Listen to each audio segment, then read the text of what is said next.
सर्वसामान्यांच्या हक्काचा आवाज जागर जनस्थान। प्रजासत्ताक दिनानिमित्त धुळे जिल्ह्याचे पालकमंत्री जयकुमार रावल यांच्या हस्ते शहरातील पोलीस मुख्यालयाच्या मैदानावर मुख्य शासकीय ध्वजारोहण सोहळा पार पडला। यावेळी जिल्हाधिकाऱ्यांसह विविध विभागांचे अधिकारी कर्मचारी उपस्थित होते। यावेळी पोलीस दलासह विविध विभागांच्या वतीने पालकमंत्री जयकुमार रावल यांना मानवंदना देण्यात आली। जिल्ह्याच्या विकासासाठी महाराष्ट्र शासन कटिबद्ध असून जिल्ह्याला प्रगतीपथावर नेण्यासाठी शासनामार्फत पुढील वर्षभरात मोठा निधी उपलब्ध करून दिला जाईल असे आश्वासन यावेळी पालकमंत्री जयकुमार रावल यांनी ध्वजारोहणाप्रसंगी दिले।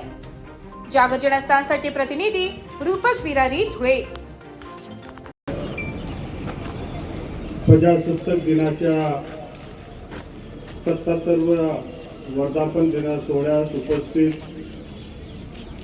आदरणीय स्वातंत्र्य सैनिक, ज्येष्ठ नागरिक, लोकप्रतिनिधी, अधिकारी, कर्मचारी, पत्रकार, खेळाडू, विद्यार्थी आणि उपस्थित बंधू भगिनी यांच्या सर्व जिल्हावासियांना 77व्या भारतीय प्रजासत्ताक दिनाच्या मनपूर्वक हार्दिक शुभेच्छा।